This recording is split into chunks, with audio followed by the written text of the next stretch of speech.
Роден да оцелее, роден да наделее, роден да се завърне отново, роден за победа. Ще падне, но ще стане. Създавам пак и пак, ражда се като огън от майчината утроба.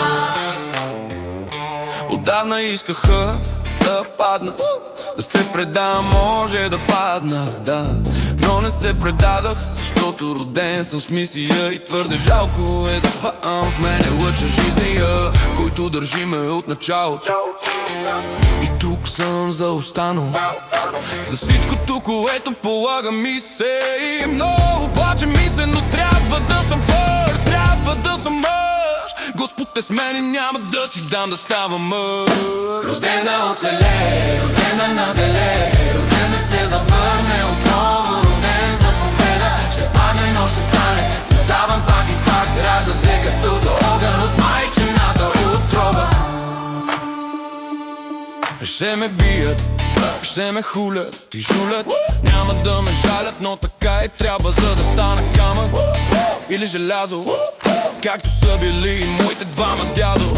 Както е баща ми, както е чичо ми, както са брачи, дите и брат ми, както са майка ми, бабите, тетките, стринките, да. И те са желязо и камък за семейството, всичко дали са. Време е и аз сега да им го върна, и пламъка в себе си да завърна, да запаля и да изпепеля лошото и старото на новото, и доброто път е да направя. Създаден съм да се раждам пак и пак, като падна отново да стана, да изтупам дрехите си и да продължа. Лошите дни ги ям за закуска, обед и вечеря понякога не ми се вечеря, не и храна. За друго гладен съм за успех, борба и да виждам навсякъде чест. Доблестта не хора като пес, без чест. За пари само да мисли, да смята се 6 по 6.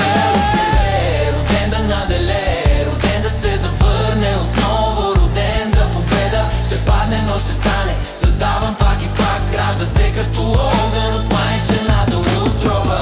Огън от майчината утроба. Огън от майчината утроба. Огън от майчината утроба. Роден да оцелее, роден да наделее, роден да се завърне отново, роден за победа. Ще падне, но ще стане. Създавам пак и пак, ражда се като огън от майчината утроба. Не е важно и страшно дали човек ще падне, а после отново да стане и да продължава да става. Колкото и много да пада, да се бори за нещо и да няма страх, защото Господ винаги е с нас.